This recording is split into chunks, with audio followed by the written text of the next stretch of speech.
네, 계속해서 종목 겨루기 이어가 보겠습니다. 헤르메스타 하창원 본부장, IM증권 이화진 과장 자리해 주셨습니다. 어서 오세요. 네, 먼저 10월의 상승률 탑5 현황부터 보고 가도록 하겠습니다. 네, 1위는 여기 계신 하창원 본부장의 파마 리서치가 자리를 잘 지키고 있고요. 2위도 하창원 본부장입니다. 니가켄 바이오가 또 2위권에 올라서고 있는 가운데 3위는 공동으로 정재훈 이사, 이건희 대표의 각각 한화에어로스페이스, KB금융이 올라왔고요. 5위는 정재훈 이사의 SY스틸텍 최근에 재건으로 탄력받으면서 순위권 진입하고 있습니다. 하창원 본부장의 종목들 착착 순위를 높여가면서 잘 지켜가고 있네요. 자, 오늘도 기대를 걸어보도록 하겠습니다. 오늘 장에서는 또 어떤 이슈에 따른 핵심 유망주를 꼽아주셨는지 오늘의 주제부터 만나보겠습니다.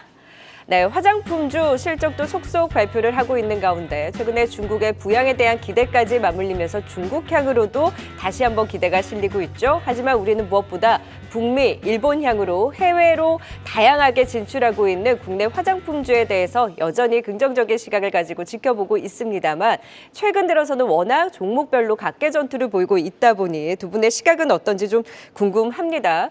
하창원 본부장님. 미국 쪽으로 보는지 아니면 중국 쪽으로 보는지 정말 숫자가 나오는 종목으로 집중해서 보시는지 ODM 보시는 분들도 있고 요즘 화장품주를 보시는 시각 어떨까요? 일단은 말씀 주신 것처럼 상당히 어떠한 기준점을 잡는지가 중요한데 저는 기본적으로 넘버가 나오는 쪽으로 보셔야 된다라고 생각을 합니다. 그렇게 본다면 아무래도 중국 시장보다는 명확하게 실적이 찍히고 있는 이제 미국향 관련된 종목이나 혹은 일본향을 보시는 것도 괜찮고요. ODM, OEM 쪽으로 이제 관심을 가지시는 이유가 결과적으로 어떤 지역이 되든지 간에 생산을 해야 되기 때문에 공통적으로 좀 확대가 되는 쪽들이 있거든요. 용기도 나쁘지 않다라고 생각을 하고 있고요. 그래서 일단 근데 이제 단순히 이슈로 넘어가는 것이 아니라 최근에 화장품 같은 경우 주가의 추이가 상당히 많이 높아졌었던 상황에서 수출입 데이터도 지금 피크 얘기가 조금 일부 나오고 있습니다. 데이터가 지금 2달 연달아 HS 코드로 보시면 굉장히 잘 나왔기 때문에 그런 기조들을 좀 유지를 하려면 결과적으로 수출입 데이터도 높아져야 되고 그 안에서 실질적인 넘버가 올라갈 수 있는 쪽으로 방향성을 잡으시는 게 맞을 것 같고요. 사실상 기초라든지 색조는 지금 큰 의미가 없을 것 같습니다. 이제 볼륨 자체는 기초 화장품 쪽이 훨씬 더 높기는 한데 양 모두 지금 수출입 데이터로 보면 상승 기조가 만들어지고 있기 때문에 결과적으로 그런 데이터 안에서 어떠한 회사가 이제 실적적인 기조가 높아지는지 이거를 체크하시는 게 가장 중요한 포인트이지 않을까 이렇게 생각을 하고 있습니다. 네, 역시 북미, 일본향, OEM, ODM 업체들 중심으로 화장품주 관심 유효하다라는 의견을 주셨고요. 우리 11월 하면 또 관군제도 있고 또 중국 같은 경우에 전이대 상임위 폐막과 더불어서 계속해서 경기 부양에 대한 기대, 소비 진작에 대한 기대감이 있는데 이화진 과장께서는 중국 쪽의 이벤트로는 좀 안 보세요?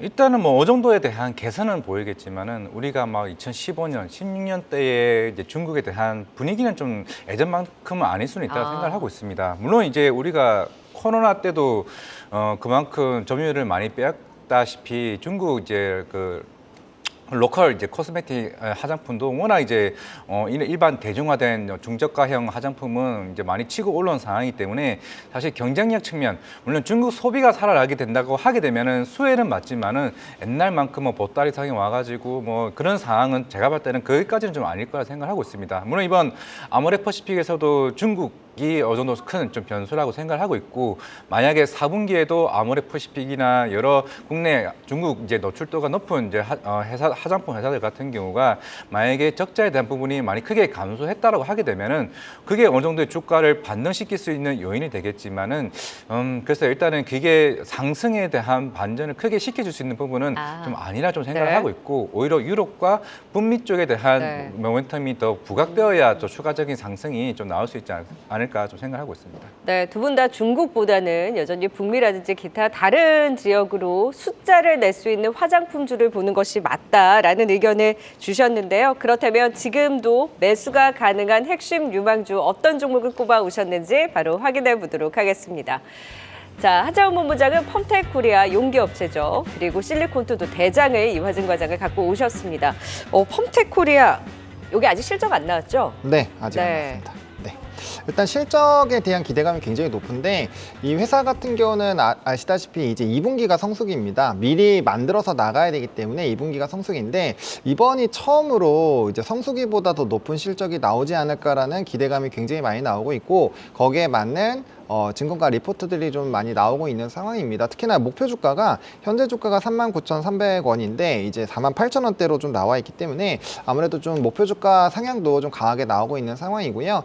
뭐 실리콘투도 마찬가지지만 결국엔 공통적으로 뭔가 영향을 받으려면은 플랫폼 기업을 선택을 한다거나 아니면 ODM 업체를 선택을 한다거나 아니면 이제 용기 쪽으로 선택을 하셔야 되는데 이게 K뷰티가 지금 전 세계적으로 확장이 되고 있다 보니까 어쨌든 나가기 위해서는 용기가 필요할 수밖에 없다라고 보고 있는 상황이고 거기에 따른 수혜를 좀 받지 않을까라고 보고 있습니다. 게다가 어쨌든 성수기를 뛰어넘는 이제 비수기에서 최대 실적이 나온다라는 것은 이제 당분간은 그런 계절성이 사라진다라고 볼 수 있고요. 그럼 전체적인 실적의 볼륨 자체가 높아질 수 있겠죠. 그래서 그런 관점에서 본다라고 한다면 충분히 기대감이 되고 또 다른 용기 업체들은 캐펙스 투자를 좀 줄였는데 이 회사는 캐펙스 투자 확대를 했고요. 내년에 이제 생산량이 증가가 될 수 있습니다. 4공장이 완공이 되기 때문에 지금 생산량보다 30%가 더 늘어날 수 있는 상황이고요. 수요가 늘어나는 상황에서 이제 제품을 생산할 수 있는 큐가 늘어나게 되면 그것도 매출단에 대한 볼륨이 높아질 수 있는 상황이어서 펀더 자체가 상당히 크게 개선이 될 수 있는 그런 상황이다라고 좀 정리를 드리겠습니다. 네, 이제 2분기 성수기를 넘어서 계절성에 상관없이 3분기에도 호실적을 보여줄 수 있을지 기대감이 높은 용기 업체인 펌텍코리아를 핵심 유망주로 꼽아주셨고 상대적으로 오른 것도 없는 지금 주가 자리에 있는 상황입니다. 반면에 또 실리콘투 대장인데 최근에 대장이 좀 조용해요. 네. 다시 반격 나설 수 있나요?